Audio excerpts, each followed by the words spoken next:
திமுகவை வீழ்த்த வேண்டும் என்பதே அதிமுகவின் தற்போதைய குறிக்கோள் எனவும், கூட்டணி குறித்து 6 மாதம் கழித்து தெரிவிக்கப்படும் எனவும் அதிமுக பொதுச் செயலாளர் எடப்பாடி பழனிசாமி தெரிவித்துள்ளார்.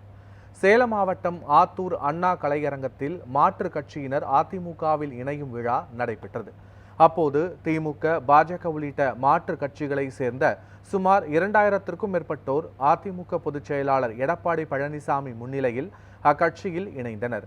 தொடர்ந்து செய்தியாளர்களுக்கு பேட்டியளித்த அவர், இலங்கை கடற்படையினரால் கைது செய்யப்பட்ட தமிழக மீனவர்களை விடுவிக்க மத்திய மாநில அரசுகள் நடவடிக்கை எடுக்க வேண்டும் எனவும், இந்த விவகாரத்திற்கு முற்றுப்புள்ளி வைக்க வேண்டும் எனவும் கூறினார். 6 மாதம் கழித்து கூட்டணி பற்றி தெரிவிக்கப்படும் என்றும் எடப்பாடி பழனிசாமி கூறியுள்ளார்.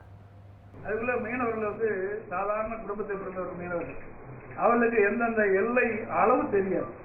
அதனாலதான் இந்த பிரச்சனை வருது. இதை இந்திய அரசாங்கம், இலங்கை அரசாங்கம் இரண்டும் இதுக்கு ஒரு தீர்வு காண நடவடிக்கை எடுக்கணும்.